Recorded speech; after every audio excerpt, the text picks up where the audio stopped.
you ever feel like quitting, cool, just go take a nap. Yeah, And then, exactly. and I when need you that for sure. Yeah. when you wake up, like, write whatever that dream is and keep looking at that motherfucker and tell yourself that. Welcome back to the Corner Talks podcast. I have my good friend here. How's it going, man? Happy to be back. No, it shouldn't be about anything. Like, this is one life. Yep, one life? Like, fucking do it. My guy. Like, she just got it. She totally understood it. 20 years old when I started just watching a lot of movies. And it tells a story. I want to tell a story.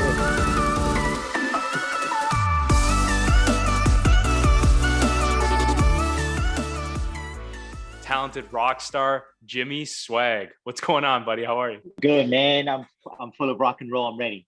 Yeah, 100%. I love it. You got the whole persona. You got the whole look. So you're someone I would definitely peg as a rock star. So I'm really honored that you're on this podcast. After being acquainted with you, visiting Los Angeles recently, that was such a vibe, such a great time. Just seeing that side of the city. And our mutual friend and creative collaborator, Axel Arzola, represent, close friend of mine, considering my brother. He's helped me a lot. I'm sure he's helped you. He spoke very highly of you as a musician and a friend. And honestly, your unique sound that you're bringing to the rock and roll genre with this new release album, Saint Marie, which I believe you're wearing a shirt with the, Yeah, man. Yeah, I'm very excited and proud of it. Yeah, for sure. Awesome. That's awesome. So, obviously I bring a lot of creatives on this podcast and a lot of people that, dabble in the arts. And I'm always curious. The first thing that comes to mind is, why did they make this decision to pursue it? So I want to know first, though, why is music such an essential aspect of your life? Man, I think it's just in my DNA, man. My dad's a musician. He grew up playing a trombone in a lot of traditional Mexican bands in Mexico. And that was his dream too, of becoming a professional musician. Right. When he came to the States, just life, it didn't pan out that way. But since I was born, man, it's something that's it just been in my DNA. I feel like I never have really fought for that desire. Now, the dream aspect of it, that did seem like an impossibility from where I'm from and growing up. So at first, it was just like a love for it, an obsession, a passion for it. Years later, the decisions to make that a career, of course, but it's always been in my life, man. There's two constants that have always been in my life. It's bodybuilding, working out, and music. And those things that I have really practiced for a long time, if not the majority of my life. That's awesome, man. Yeah. And that's, again, why I'm very excited about having this podcast with you, because I know that there's two kind of aspects of your life that you've covered, right? And you embody really, just meeting you and seeing your social media presence. And we'll discuss more of that. And you touched on the fact that, turning this into a career, because a lot of people have hobbies, right? A lot of people have passions, but you went as far as I did with film to turn it into a career. So I want to know, when did you decide to turn this creative and obsessive passion into a professional career? I'd say about 12 years ago, man. It's been a road. It's been a grind. Yeah. It's been a grind, man. Yeah. And but like I said, man, I'm from Waco, Texas. I mainly got my start in music just in church, playing contemporary music. What really jump-started my, I guess you could say, belief that a career was possible was my ex-wife. I had gone together with her when we were kids. Basically, she had always been a singer too. Mm-hmm. And once we got together, she was really adamant about pursuing it as a career. She went to a community college to get a little more education in music. But then after a few years, she was like, "Hey, I'm ready to do this." And so at that point, we had gotten just married, and she was bugging me to just help her out, because at that point it was just guitar. I was just dabbling in guitar. Right. And I figured, I'll just help her out in a few gigs here and there until she finds a band. And then that was my mindset, not knowing that would change my life. Right. And so, but like I said, even that, man, my growth in music has been very, very gradual. And thank God that it's been up, but it's been very gradual. Like you said, it has been a grind. I've had to work on my patience, which I have, because of that. I've that's one of my strengths now. But at the time, man, there was probably about 3 years of that with her, and then during that process, that passion for music started to really grow again, because I had let it go, man. I thought it was just a passion and a chapter in my life. And so the dream of really pursuing music, I didn't see how to do it. So at the time, I was really concentrating on academics and sports.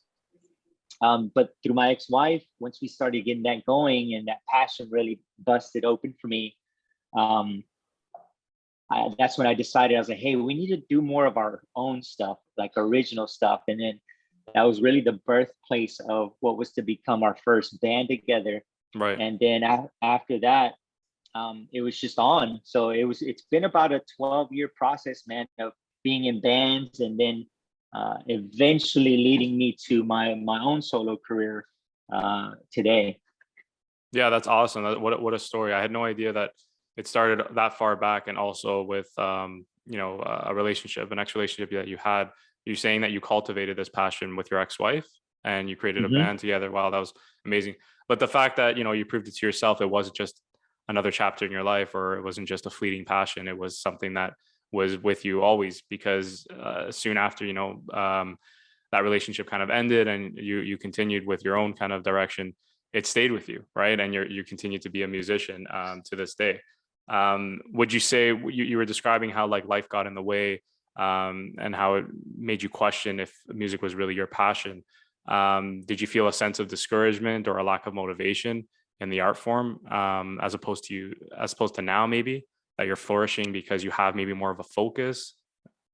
Like before, I would say it was more of like a discouragement than the challenges I face today. But back then, man, like it was more of discouragement because I just wanted to play music, man. Like, and the only avenue that I had was church, and the church I grew up in, they really made it very difficult for me to do so. Just a bunch of miscommunication, a bunch of stuff that I didn't agree with the church, and unfortunately, a lot of things that's just the character of the people there. But the point is, like, I never got an opportunity to just really be involved. And so it was just discouragement, man. Discouragement. And then right when I was in the middle of college, the worship leader at my church, who I actually looked up to, and he's the one who taught me how to play guitar, came and told me that I wasn't going to be able to participate anymore because of me missing so much church. And at the time, I was missing because of school and things like that. And that really broke my heart, and I didn't have any other avenue. I didn't have a band. I didn't have in Waco, there wasn't like a band scene or a music scene. Yeah. And so that really discouraged me. So that's when I just closed the chapter on that. And, I will always credit my ex-wife for being the avenue to bring me back to music. Right. Because once I did, man, because I feel very, very grateful for where I'm at today, and fortunate because I did give music up. I did give up that dream, and thank God that I feel that I got another opportunity. Like I said, a few years later, and since then, man, I never turned back. Like, it's been hard. Like, my hardest times weren't even here yet, Yeah. But after experiencing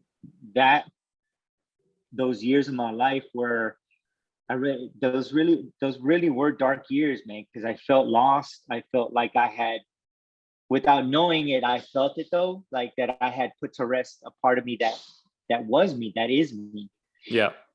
And but once I allowed myself and started to pursue, it's been a constant filling up of my heart, even through those difficult times. The fact that you keep going, you keep moving forward, you do receive those things that are necessary to continue. Yeah, no, for sure. And I often describe it as that burning desire, right? And it's constantly tested in the environments that sometimes don't really like support or cultivate, one's passion. For me, growing up on the outskirts of Toronto, It's suburban town, even Toronto itself, like only until recently, like the music scene with Drake and helping promote it and making it mainstream and what it is. Being a filmmaker, it wasn't really something that I felt included or felt supported by. The way I grew up, it was, just focused on, getting a degree, a university degree, getting a career, and then building a family, and then that's it, right? Wrap up your life. But I always had this, like I said, burning desire to do something more, whether it's pursuing your dream, your passions, following your heart. I always felt like, what's the point of living? What's the point of life if we're always just following what everyone else did beforehand? What if we could be the ones to change it up? Be the ones that define the generation, if you will. So I really kind of relate to everything you're saying, and I kind of empathize because I know it's not easy, especially as a creative. Yeah. And you said it, man. I believe it starts there, right? It's the belief. You got to believe it first. Oh yeah, 100%. You got to believe in yourself first before it, because I used to hear like my heroes talk about that. Like, you got to believe in yourself. No one else is, right? It's kind of like with relationships, right? You got to love yourself before someone else can love you. And I never taken that to heart until I actually like really went for it. You know what I mean? Like really went for the dream. And I'm sure you can attest to the same thing. It's like, the first person that's truly going to believe is yourself. You're never going to get someone that's going to just throw all their, chances at you. It's like, no, you got to really have the conviction within yourself to know that you can be crazy enough to make your dream happen. Right. I think that's why we're in this situation, because we believe we're unique and special, and we can offer something different for the world. And I'm really happy that you had the opportunity and you had the relentless ambition to keep pursuing it, because that could get troubling. Yeah, that could get troubling, man. Like explaining how you were coming from a church community, and I can only imagine. I've never been part of something like that, but again, I can relate it to like being in a suburban kind of bubble like neighborhood, that really doesn't support or see your vision all the way through. But you would agree with me on this, that only at the end of the day, man, only you can see your vision, right? Like only you can, only you know what you want for yourself, and you got to prove it to yourself and no one else, right? So that's really cool, man. Yeah, for sure. So I guess it was just a matter of like you said, like over the last 12 years, I'm sure you had your ups and downs, but it's a matter of just hustling and finding ways. Did you find it was like being part of bands that really like helped push you along in your career and granted you more opportunities, or was it really yourself, like writing your own songs and like, constantly beating at your craft that really got you to this place?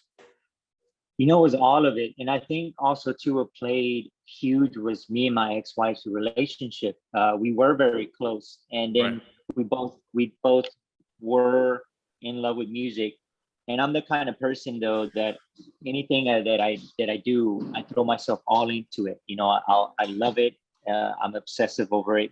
So music, once I felt like those blinders were taken off again, and I fell in love with music again, I was just constantly excited, man. So all I knew was, okay, we're starting this band. I wanted to be the biggest that we could be, whatever that meant, and I wanted us to be the best that we could be. Yeah. And so because of the attitude, once we got going, and I will say this, like from the beginning, we started gigging a lot, which I think helped. It helps to get that practice in, gets you in front of people, different clubs.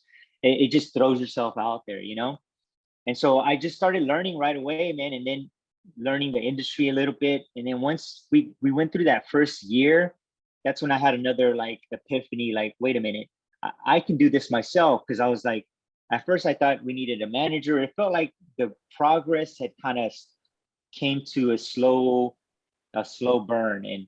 And I thought we needed a manager, or I thought there was these different aspects that after about a year, I just started taking the initiative, man, and the responsibility of learning how to book. What does it mean to be a promoter? Okay, what does it mean to be a manager? And then so on and so forth through all the years of everything down from like, because I've always written all the music, even with my ex-wife, like I wrote everything. Yeah. And so even learning how to develop her, because at the time, that's how I viewed it. I saw her as like the main star, the main artist. And so my focus was like, how am I going to develop this person to the best of their abilities? How am I going to shape them, shape the image? So all these things that I was finding out, doing research, learning through other people, through mentors. So I dove all in. And so by the time I get to when me and my ex split up, I did almost quit music at that point because it was very devastating to me on all fronts. I mean, you know, not just musically, but my entire life, and feeling like, man, did I miss it? Did I mess up? Is this not it? Yeah. But after sitting with that for a few weeks and really just sitting with myself, I realized, no, I do love music. I do absolutely love it. And I do believe in myself. So all of those years that I had invested in learning, I just started now for the first time in my life, just focusing it and channeling on me as an artist. Yeah. And although I had like, you know, a ton of experience performing and all these different things, it was more like a supporting role, a guitarist or that sort of thing. And so you were never the front man, you're saying? No, I was never the front man. She was the singer, you know, she was the front man. Oh, and, the band you created, sorry, with your ex-wife, yes. Yeah, so the bands like that I did were really, I started with her. So then I would build the band around her.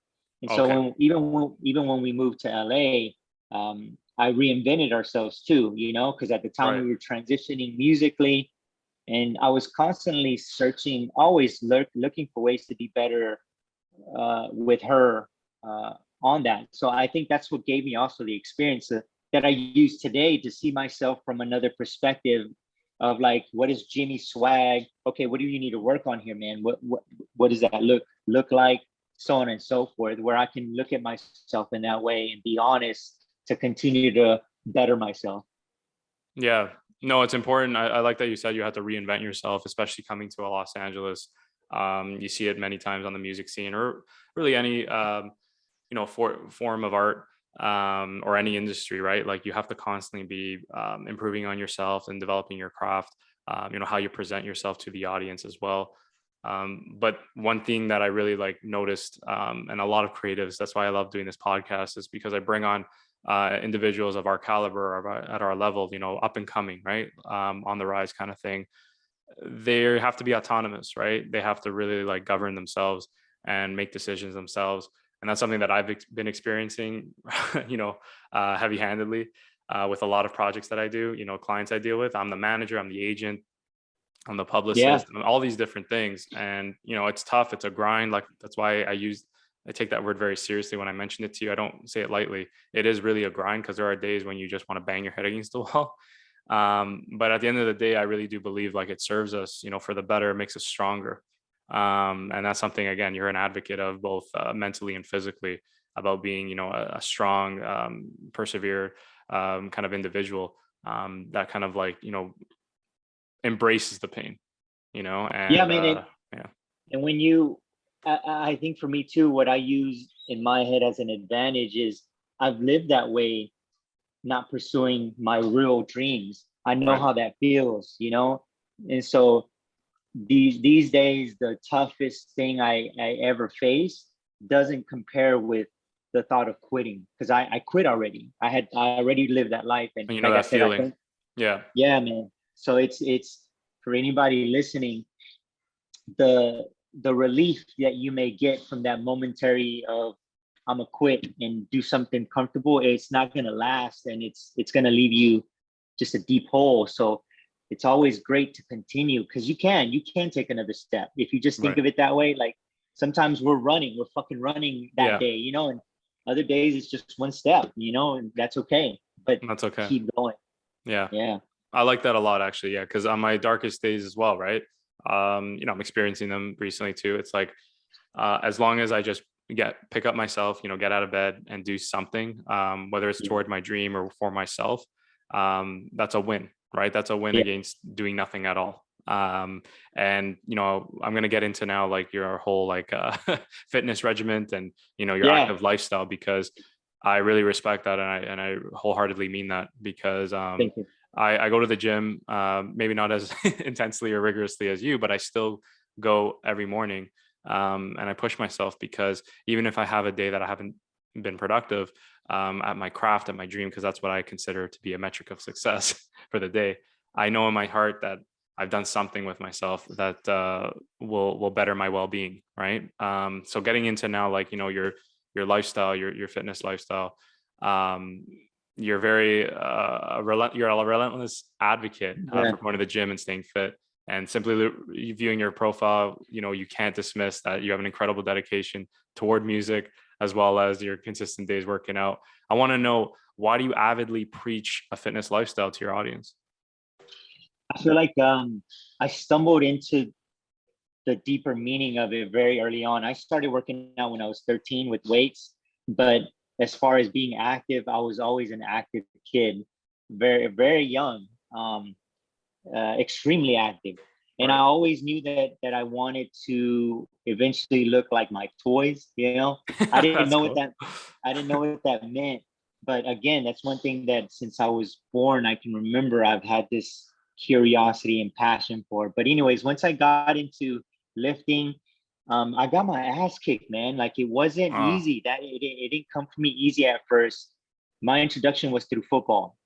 Okay. And in Texas, high school football is like very serious. You know, people take it very serious. Right. And so the competition level as in those kids, it's very high as well. But it's exciting. I felt like it was exciting to be in that mix. But I really got my ass kicked. Probably the first 2.5 years, from like 13 to almost 16, when it came to that. But after that, I was, again, man, I just threw myself into it. I knew I wasn't doing well at first. And what I mean by well, I meant like, I felt like I was weak, and it was very embarrassing.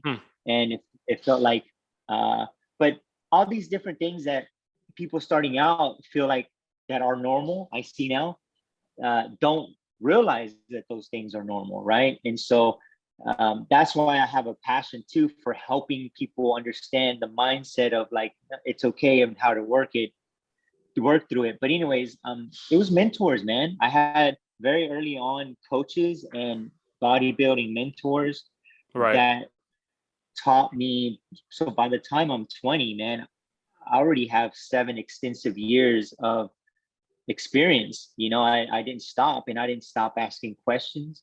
I didn't stop searching for answers. Sometimes that led me to books, magazines, diet plans.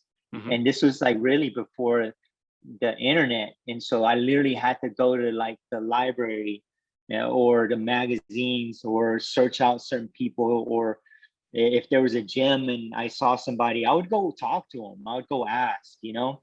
Right. And so early on, these mentors that I had taught me the valuable lessons of beyond just the physical, and beyond the strength, and beyond the weights. And so the way that they did that was taking me through some brutal workouts. But at the same time, it's almost like they were walking me through of what was going on, of like, hey, this is something mental. And so for me, I tapped into the idea of like, wait a minute, this feels very much like life. This feels very much like a simulation of life. And so once I started to connect the dots of like, okay, what does it mean to push beyond the barrier in the gym? When you hit those walls in the gym, the consistency in the gym, the visualization, all these different things, I was like, holy shit, man, this is like life.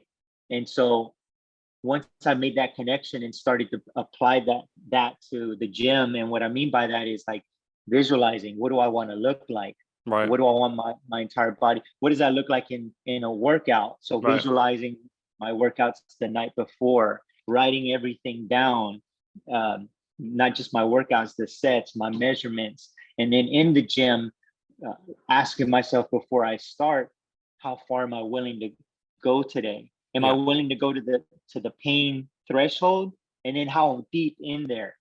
And what I started to learn, man, is like, if I was willing to take myself through that pain, I realized like, wow, outside of these doors, I can face anything, because that's life. Life is pain. You're gonna have setbacks. You're going to go through things. You're going to feel emotional, physical pain in this world. This world is tough. This world is hard.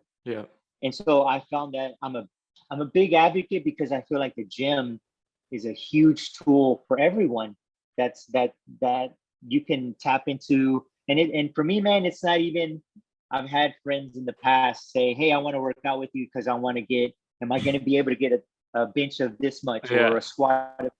And I'm like, you know what?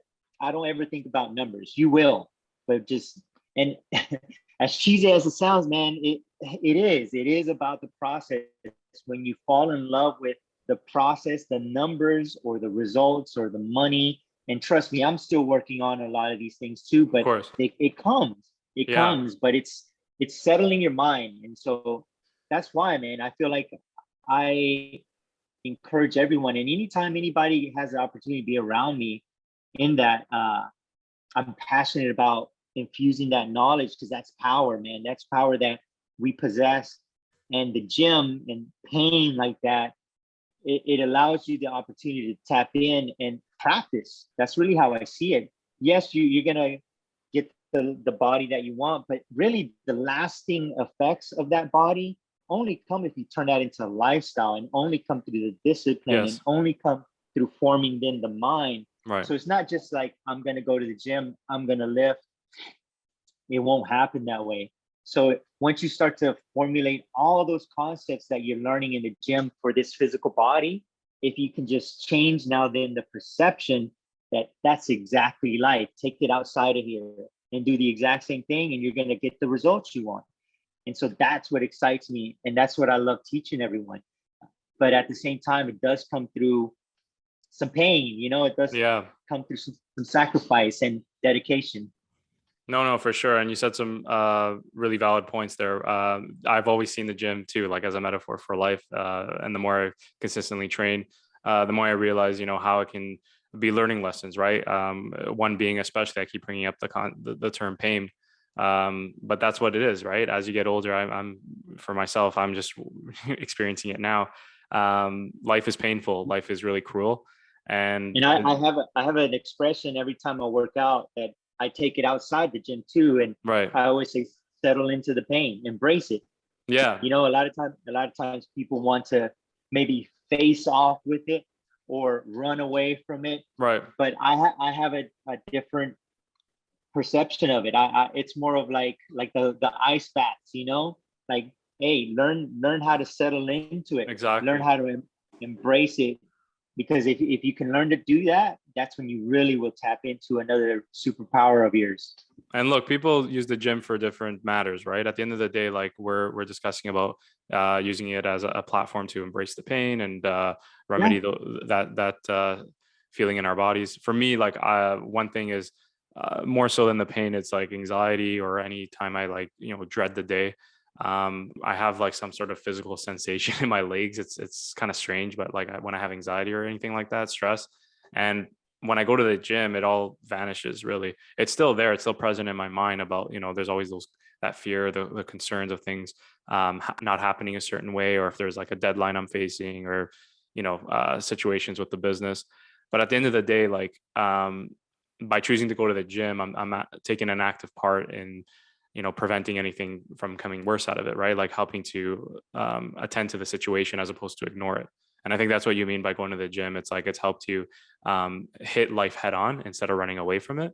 And I think that's so essential, especially in this day and age, right? When we're bombarded by all these kind of negative influences, or and distractions too, you know, and distractions. I feel like the gym helps you stay present. That's really how you're going to tap into everything, and even the strength to gain that what's the word, endurance in this life, to continue to, like, because I mean, we all want to like get over certain things, right? Like not have to feel like certain things knock us down all the time, you know. So but that's how, like, being able to like learn and practice how to, hey, these distractions, I can boom and be present. And I feel like that's what the gym also helps me, and I feel like helps anyone do. It's a meditative experience, really. That's what I describe it as, because I like what you said, where it forces you to be present, be focused in the moment. Because I doubt you're thinking about your math exam or your concert coming up when you're lifting weights, especially the weights that I've seen you lift. So it's like you just are forced to just be in the moment. And that's what human beings, especially our generation, is just so find it so challenging to do, right? Is just be so focused in what we're doing today as opposed to what we did yesterday or tomorrow, because that's what makes us essentially anxious. But no, I really admire your active lifestyle, and like I said, it's very Thank you. inspiring to see. You show both sides, right, of your career. Like, you're not just a musician, you're someone that endorses this fit kind of lifestyle and shows the benefits that it can provide an individual if they consistently pursue it. And I love what you said. It's like, going to the gym, people look at it as like, oh, it's a trend, it's a fad, it's something that is seen on Instagram, people are posting this and that. But until you make it a lifestyle, until you make it a choice, right, it's just like eating right. It's just like discipline for your craft. Until you make it part of who you are, your identity, you'll never see the optimal results that can come your way, right? So it's like, just have that mindset, have that mentality of, because that's what for me, I used to hate going to the gym. There are days, of course, that I don't feel like it, or this and that, things get in the way. Yeah. But now it's become, right, man, like a routine. Now it's like, no, I have to go to the gym. Like the days I miss, I could tell it, I could feel it in my body. Like those 2 weeks I was in LA, I was, slacking. I was having a little bit too much fun with Axel and the boys. But when I came back, I was like, let's get back to work. You know what I mean? Let's get back to a workout routine. And Man, I know, sorry, go ahead. and it happens, man. Like I'll be honest, like for me, like I said, I have a lot of years experience, but this year I faced a lot of challenges, man, that even going to the gym, a lot of the days, like if I'm being honest, I didn't want to go. Your mind wasn't present, right? And it affected your performance. Yeah. But again, when you do something, not just like you understand why you do something in this life. So for me, I understand, like, I know that I don't feel like going, but not going isn't going to benefit me. It's only going to make this mentality or this thought or this feeling, like I see it as like cleansing my soul. I gotta clean that shit every day. And it may not be like weights for somebody, or it may be running, but something physical, something that challenges you to the core. Because that's what life is, So, and we don't feel like it a lot of times. We don't. And it's like just like anything else, right? Is like what I've been learning too. The most successful people, it's not that you feel like it all the time, but it's the actions that you do. That's what determines the outcome. So it's learning to overcome, like you said, meditation. Even meditation itself, it's learning to overcome this physical body, this thing that gives us these feelings that want to overtake us with these addictions, these emotional demons, addictions.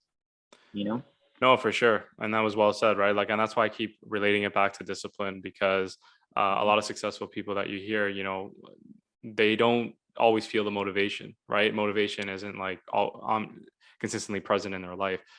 It's through their active discipline, through their dedication toward whatever it is that they're grinding it out at, that they receive that motivation, right? It comes out of discipline itself, right? It's not the other way around. Yep. It's just like happiness, right? It's like happiness doesn't come from success. Success comes from happiness, right? You're happy in this moment, at this hour, as we're speaking on this podcast, right? It's not, I'm going to be happy when I'm famous and rich and blah, blah, blah. It's, I'm happy right now. I enjoy what I'm doing. And that's honestly, that's why I kick my own ass in the gym, bro. Like I feel like that I have to do that in order, I guess you could say, like I preach to myself. And anybody tells you that has worked out with me will tell you the same thing. I'm there in your face. Like I said, I'm passionate because what I'm doing is I'm wanting to help you mentally. So as we're going through this workout, I'm reminding you, depending on, who I work out with, like why you're doing it. Like, so those things seep into like, hey man, we're breaking down things here for the betterment of ourselves when we leave this gym, so we can face this world and feel like we have the confidence. And you hear that a lot, right? Yeah. When people change their bodies, and for sure, you're like, man, my confidence, that's a really deep-seated philosophical thing, man.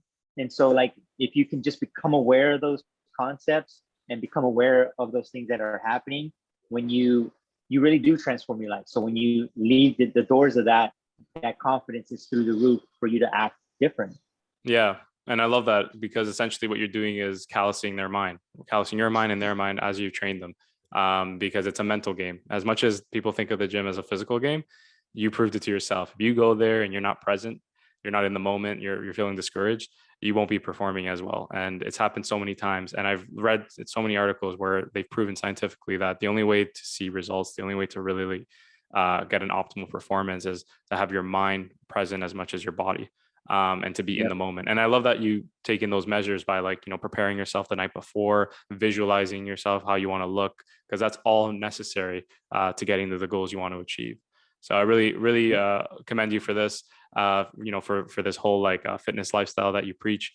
So yeah, everybody listening to this, definitely keep hitting the gym. But yeah, getting back to now the music, your newest album, Saint Marie, illustrates a vivid portrait of your mind as an artist and your capability of storytelling through music. And from listening to some of the tracks on the album, River and 3 a.m., I get the impression this album was kind of like a personal tribute to your love of rock and roll and the people that helped define your artistry. So I want to know from you, what was the creative process in developing this album, and who served as a significant influence for its creation?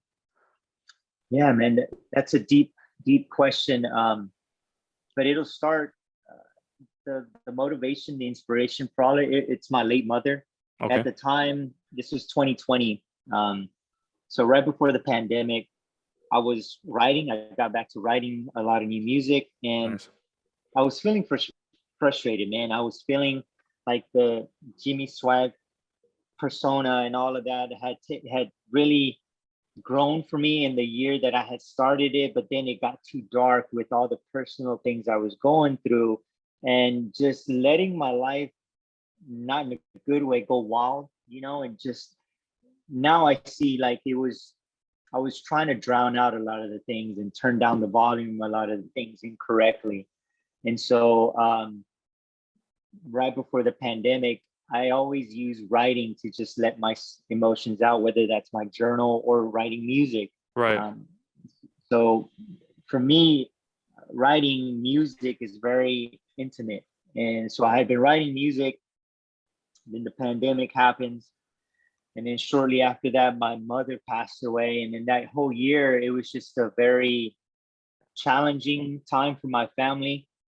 But the moment my mom passed away, I knew instantly, I wanted to honor her. And then right after that, then the thought came, I'm gonna do it musically.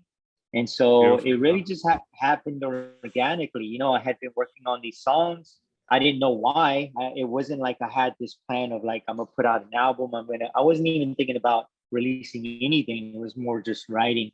Right. And then that happened, and I got the idea to honor her in that route. And like I said, man, once I have the idea and I feel it, I go with it. And so it took a while though, man. It took a while. It took I can imagine. like almost almost like I'd say a year and a half for sure to get it done, you know, get it done with all the challenges of like with the different musicians and the COVID. And then for me, like the main guy, shout out to Sharky, my brother and musical director. Right. Because sometimes, man, I got discouraged. Sometimes I got frustrated. Sometimes I wanted things to go faster. Right. But the thing that we kept telling each other was like, we're not going to compromise art. And that's another thing that I told myself too. And I told him, I'm not going to compromise anything about my music anymore. Like it has to sound right. It has to be what I want it to be, or I'm not releasing it until it's that. It can't be rushed. Yeah. Right. And however long that takes. And so we did that, man. And the inspiration for it, man, like it wasn't like I was necessarily musically listening to anything particular. But just the thing that drove the entire thing was just my mother, and even the last conversations we had before she passed, of her encouraging me to keep going on this dream and to keep going with it. And then too, man, like I was just coming off of a recent breakup, like I said, with my ex-wife. So all these songs were just a bunch, they're real, man. They're real of like where I was at in my life, where I wanted to go in life, how I wanted to just see light in my life again. I wanted to heal. I was getting tired of feeling down. And so I just put it into my music. And it's very intense, I feel. But that's my life in artistry. I think in general, the Jimmy Swagg, man, just the contrast of light, darkness, fun, intensity, all of that. and the tenacity to keep going. And so that's what this project is. And even from like that's an art representation of my mother, Right.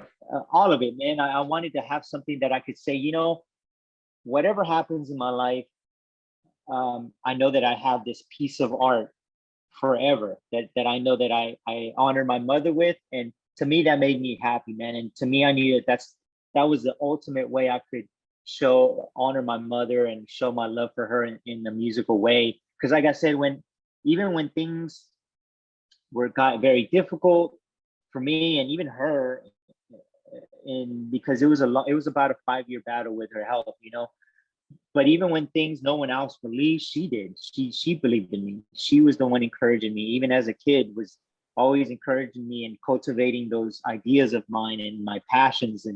And so it is in large part to her that I found myself still doing music, And so from that point, there were times, man, I didn't want to get out of bed. I didn't want to do anything, just feeling like this overwhelming feeling of okay, I had to start over again, this breakup, and then my mother and all these other family members passing away. And sometimes like, what's going on here, But whenever you do have like a very deep why am I doing this?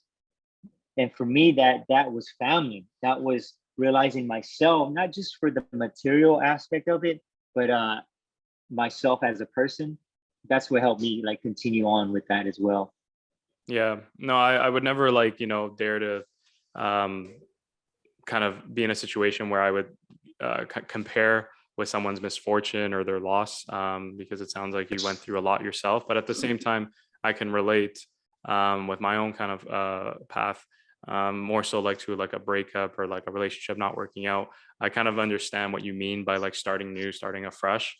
And as exciting as it might sound to some people, I can just sense from your tone that it was very challenging. It was a different kind of starting fresh. It was more like you were lost. You were trying to figure out who Jimmy Swagg was again and identifying with that. And that's why I wanted to bring up, and I was discussing, heavy on that subject about your ex being involved in the creative process and the music process. For me, it was more like I really didn't discover my identity or my capabilities as an artist, as a filmmaker, until I was able to separate from that. Now, everyone's relationships, how they ended, were different, right? For different reasons. But I just felt like I was never able to like assume my own identity without taking the time for myself and pursuing things on my own and taking the path, having the courage to take this journey alone. I feel like a lot of people fear that. Do you feel this is something that you can resonate with, Jimmy? Like if it wasn't for these moments in your life, you wouldn't have gotten to this point?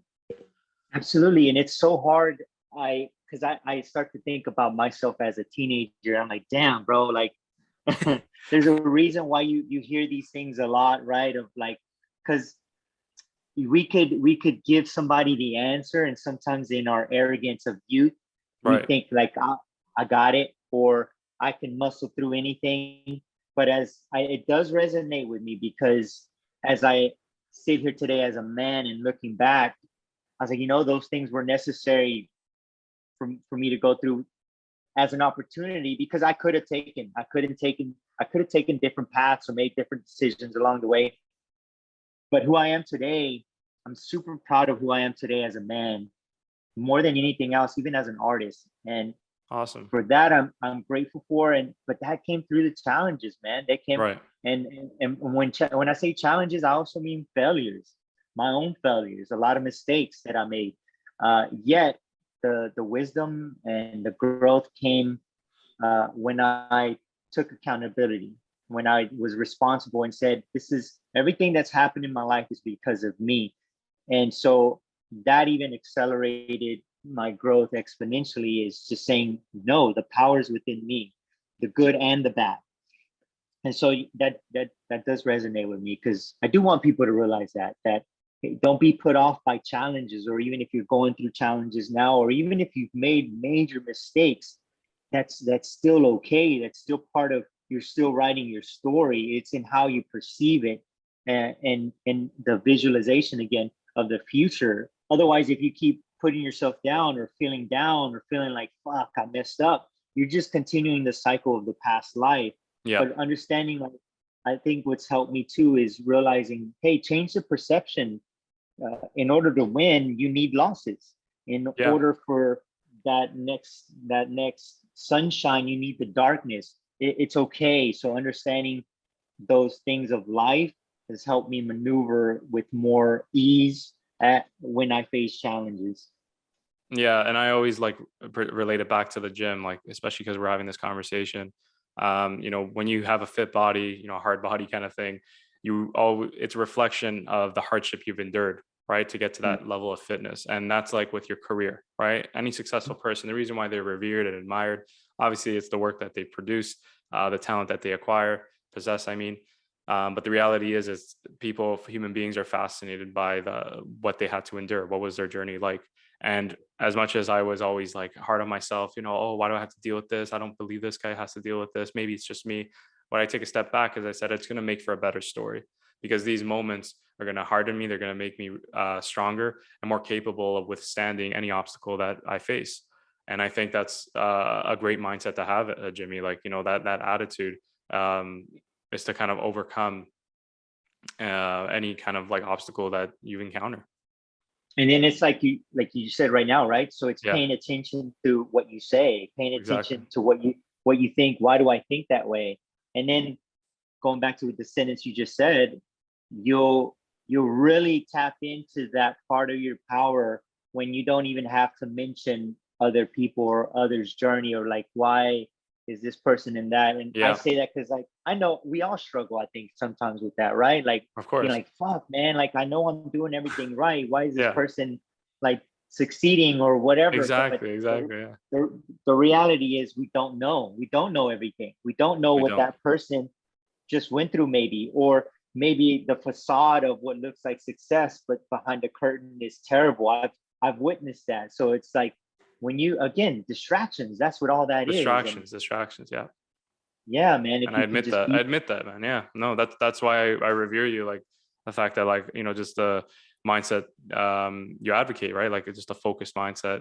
And through that is by going to the gym, right? Through that is channeling all your demons. And practicing that, man. And then practicing that with your friends. Like, I do that with those around me. Like, they know, like, I want to win, and I want y'all to win. There you go. Don't be talking bullshit around me. You know, or I'm like, hey, did you go work out today? What'd you eat today? Like, hey, man, like, make a better choice for yourself today. Why are you thinking that? You know, all of that, man, because it's important. Everything that we think and say, you know. And so if I can be that with my circle of friends to make them better, that's going to make me better. That's awesome, man. No, that's great. You must be a very supportive friend, you know, very inspirational one at that. No, I like I said, it's very, very commendable that we support each other. You know, just before we wrap up here, I want to know, because, you know, seeing how we're in a society, a generation that deems kind of rap and hip hop to be the popular genre, you don't really hear too much of rock and roll anymore. And it's refreshing to kind of hear someone like yourself, you know, making an entrance on the scene and, you know, making their way, right, with their new album coming out, and just trying to revolutionize and reintroduce it to the generations to come. I want to know, like, why do you believe this is for you? You're the next greatest rock star, even though you have this kind of like disparity that society has with music. Man, that's a really great question, because I've asked you myself asked in the past too, bro. Like, fuck, man. Like, I know, man, involved in the music industry, and I consider myself an intelligent businessman as well. Of course. I understand where the markets are at right now, man. I understand where the money's at right now. And those temptations have been even recently presented within myself. Really? Like to transition to hip hop? Transition to hip hop, and just really for the money, you know, wow. or for the sake of what would you call it? Of a record deal. Right. But man, that's not who I am. Yeah. If I'm being completely honest, that's not who I am. I'm not driven by money. Yep. I really am not. What I really love rock music, man. Again, this is who I am. So for me, I feel like this year I really started to now flourish, and it's opened the door to my career because I settled into that. Yeah. Into, hey man, who is Jimmy Swagg, and do what I do because I love it and do it to the best of my ability. And so why rock music? Because I'm a rocker, man. That's who I am in my DNA. Right. It's what I believe in. It's what I believe is my avenue to choose to share this message that I believe I have, which Yeah. is of freedom, of truth, of self-expression. And it's just a matter of that. It's like, it's just the way I was born. So if I were to transition to do something else, I knew that wouldn't be like genuine. So Yeah. that's really it. That's really the core of why rock music in today's world is just staying true to oneself and trusting that. That's probably sometimes hard too, when the external environment isn't reflecting what you're doing or isn't reflecting what you believe. But I go back to, do I want to just fit in and gain that sort of level of success? Right. For me, the answer was no. Exactly. I go, anytime I've done anything in my life, whether it's academics, music, business, bodybuilding, I always go to the champions, like of the past and the current. Like, what are they doing? The winners, what are they doing? What did they do? And so when I went to that specifically in music, and all my heroes like Michael Jackson, Guns N' Roses, Nirvana, things like that, it wasn't because they were trying to get signed or they were trying to have a hit song. They just stay true to themselves. Yeah. And even like example, this old school rock band from the 80s, Twisted Sister. I really love their story because it took them like a little over 10 years, man, to like, and they were doing the whole makeup and kind of a thing that wasn't really that popular at the moment, and they Right. really weren't getting nowhere nationally or even worldwide how they thought. Right. But anyways, they eventually became one of the biggest bands, but they stuck true to it, you know. And so, and on and on and on, you look at the people that, and not just rock and roll, man, any genre of music, you look at the people that have really made an impact, really made art that has changed lives. They stay true. That's who they are. They stay true to them. So if I did something else, I wouldn't be Jimmy Swagg. Jimmy Swagg is a rocker. You know, Yeah. Jimmy Swagg is that sort of persona, and so is me. And so by doing that, it fills my heart, man. And I feel like when it does, that's when I'm really able to do what I want to do with music, which is impact. That's really what I want to do. I want to be able to be exposed to as many people around the world, to help, to entertain, to transform. That's awesome, man. And I highly respect the authenticity because that's what any artist should have whenever they're pursuing their craft, building on their craft. And I love what you said, you know, all your heroes, Michael Jackson, Nirvana, they didn't, make art for the purposes of selling it, for the purposes of being adored by the masses. That was incidental. That happened because they were talented, because the market loved their work. But if you were to ask them, it was, they just loved what they did and they put out their best work possible. And that's something that I look as well, right? That's something that I relate to. My hero is Quentin Tarantino. If you talk to Quentin Tarantino, he never for one thought of the market. He just wanted to make movies he'd watch in theaters. And that's what he often says. And that's they're how amazing. Yep. Yeah, no, and that's exactly the same mentality I have. And that's why he's my hero, right? Like, people think it's because of his artistic influence, but it's also, what he represents as a filmmaker and auteur, right? What I can bring to cinema. And every film that I make, every kind of product that I put out, it always comes from my heart, my place. If it does well, great, even better. But I never want it to be because I have to do it in order to appeal to this niche market or, this demographic. So I really respect the authenticity, Jimmy. Like, Yeah, that means a lot. It takes a lot of balls, takes a lot of courage, Yeah. right? Seriously, man. Like, again, everyone's doing rap, right? Everyone's doing hip hop, but I love that you said, I'm a rocker at heart, and that's what I want to do. Because that's when I know you'll be the most successful at it. Because you're not conforming to anyone else's desires. Yep. Okay. Yeah. So Yeah, great. man. Jimmy, thank you so much for coming on the podcast and sharing your journey, sharing your positive insights, and your encouraging words on how to become a better artist and individual, I should say. Yeah. Yeah. Do you have anything else to say But- before we leave? thank you so much for having me on. You know, Of like, and just speaking to you personally, like, I'm glad we met, man. You have a good soul, Thank and I'm you. glad to be in your life. And so, anything that you ever need, let me know. And anyone else watching, keep going, keep going. Sleep on it. If you ever feel like quitting, cool. Just go take a nap. Yeah, And then, exactly. and I when need you that for sure. Yeah. when you wake up, like, write whatever that dream is and keep looking at that motherfucker and tell Yeah. yourself that's really what I encourage, bro, because even in the podcast that I was with Axel, I mentioned this before, but when you've been through pain and when you walk through that fire and Yep. you know how much it hurts, Yep. but you survive, and not only survive, you thrive and you transform, bro. Of course you want to help others. And Of so course. anybody watching or listening, just keep going. And if not, reach out to me. We'll talk it out. We'll work it out. Literally. I love that. I love that, Jimmy. I love Yeah. that. Thank you so much, Jimmy Swagg, for coming Yeah, on the man. podcast. Thank you, everybody Yeah, else, man. for listening, and we'll talk soon.